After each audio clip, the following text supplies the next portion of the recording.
দুপুর বন্ধুরা, আজকের দুপুরের লাঞ্চ মেনু নিয়ে চলে এসেছি তোমাদের সামনে। এই যে সালাড কেটে নিয়েছি কিছুটা, আর আজকের একদম সিম্পল মেনু বানিয়েছিলাম বাসন্তী পোলাও। খুব ঝরঝরে আর সুন্দরভাবে করেছিলাম, গোবিন্দভোগ চাল দিয়ে করিনি, বাসমতি চাল দিয়েই করেছিলাম। আর তার সাথে বানিয়েছিলাম আফগানি চিকেন।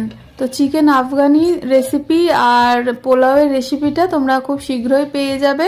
আমি তোমাদের সাথে এই রেসিপিগুলো শেয়ার করব। খুব সিম্পল রান্না করেছি আজকের, একদম এক পদে খাওয়া মানে যাকে বলে। তো সেই বাসন্তী পোলাও আর আফগানি চিকেন এগুলো হলে আর অন্য কোনো পদের প্রয়োজন হয় না। তার সাথে স্যালাড তো ছিলই। তো এই ছিল আজকের আমাদের দুপুরের লাঞ্চ মেনু।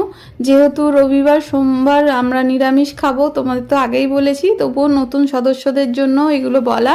তো সে কারণে আজকের এই রেসিপিগুলো আমি বানিয়েছিলাম। ভিডিওটি ভালো লেগে থাকে